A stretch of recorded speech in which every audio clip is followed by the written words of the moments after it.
I'm saying no to New Year's resolutions for 2023. You want to know why? Because they don't work for me. Keep watching and I'll tell you why and what I'll do instead. Hi, I'm Mariane. Through my planning, habit tracking, well-being and budgeting, I hope you can get some inspirations and ideas for your own planning, whether you're a seasoned planner, new to planning, or just stuck in a rut. Look, don't get me wrong. I love the beginnings of new things. A Monday start to a new week, a new month. Heck, the freshness of a brand new page of a planner or journal. But I think what a New Year's resolution does is it paints me into a corner to take advantage of a brand new year, reflect back on the year before, and have a think of what didn't work or what I was unhappy with. So in the past, at the beginning of a new year, I'll decide, let's make some changes. I'm going to stop eating too much. I'm going to exercise more. I'm going to stop spending too much. I'm going to read some more. I'll go out and socialize and meet up with friends more. I'm going to work harder to build my side hustle.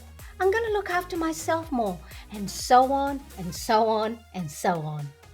So with those changes that I've wanted to make in the past, I was eager to write it in a fresh new journal or a diary or a planner and write out all the new things I'm going to do for a better me, a new me for 2023. I even go as far as making beautiful vision boards. But in most cases, after a few months, I give up. Then that makes me feel bad for not making any progress. And then that makes me feel even worse. So for me, I discovered that those New Year's resolutions that I made in the past, I used words that were too airy-fairy, or made visuals that I'm going to do something new, but not really commit to making any real change. My past New Year's resolutions failed me because I didn't go beyond what I was going to do after the newness or the excitement of what a new year brings fades. When no one on Instagram, YouTube, or Pinterest is no longer talking about New Year's resolutions past mid-January or even February. So, for 2023, instead of creating New Year's resolution, I'm going to continue making my monthly goals. So if we look at what's the difference between a resolution and a goal, a resolution is the end destination and the goal are the action steps that you need to take to get there. So to get myself from point A, where I am right now, to point B, the resolution or the outcome, I need a map or a set of goals to help navigate me to get from point A to point B. Make a left here, take a right there, what to do if there is a detour, what to do if there is a traffic and things have been slowed down. Goals for me are the key to making long-term growth and success. So for me, a resolution is the motivator to get me started to make changes, but it's not what's going to create lasting change. And actually, research show that 80% of New Year's resolution fail by the beginning of February. When I create my goals, the first thing I need to do is I need to know my why and dig deep for the reason that I do want to make these changes. Once I know my why, I need to have a plan. But not just a plan when everything is going great and you feel motivated, but ones that you can action no matter what. When I'm tired, when I'm busy, when I don't want to. So how am I going to do all of this? I need to create SMART goal. SMART. Specific, measurable, attainable, realistic, and time sensitive. I will set goals for the Wheel of Life's 7 areas of focus.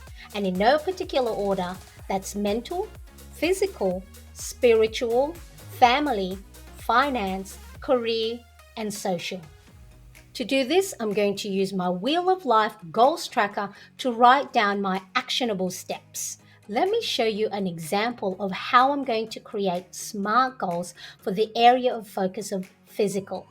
Now, I know I need to work out more, but that change is not enough. That is just an outcome or the resolution. I need to be more specific. How many times a week? For how long? What time of the day?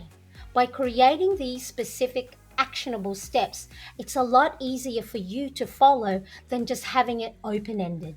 I need to make sure that it is measurable. How long am I going to work out for? How long am I going to see my progress? So for me, I'm just working it 1 month at a time. I need to make sure that it's attainable. Saying that I'm going to work out 2 hours a day is not something that I know I can do. Or working out 7 days a week. I know for sure I won't be able to do that. I need to make small baby steps to begin with. I need to make sure that it is realistic and that the goal is mine, that I'm not doing it because someone else told me to lose weight, or someone else says that I need to read more, or someone else is forcing me to make the changes. And finally, it needs to be time sensitive. So for how long am I going to track these actionable steps to see if I am making progress and if it's something that I can realistically do again the next month, or do when I'm feeling tired, or do when I don't want to, or do when I don't have the motivation. If you are finding value in this video, make sure to like and give it a thumbs up. And if you haven't yet subscribed, make sure you do and hit that bell to get notified of when I upload new videos. Once I set my SMART goals and the actionable steps that I have created, I need to be able to track it so I can see my progress. I do that by writing down the routine for those actionable steps in my habit tracker. This will help me see visually how I'm progressing and be able to pivot or take action if I miss a day or two. This will help build a cycle of success that will help me create good habits for the long term and not just at the beginning of a new year. At the same time, I need to make sure that I am celebrating the wins and the success of my progress by giving myself a reward along the way. Then in turn, that will help build a cycle of achieving my goals. It's important that we just don't make goals or resolutions at the beginning of a new year or when our planner or journals dictate it because we have to write something down. Create physical, actionable steps that will build long-lasting changes. So it's still a great idea to make the vision boards to visualize the ultimate outcome. But make your goals a reality by making them SMART. To see how I use my Wheel of Life goals tracker and my habit tracker to track my progress, watch this playlist right here. Thank you so much for watching. I appreciate you and I hope to see you in the next video. Bye.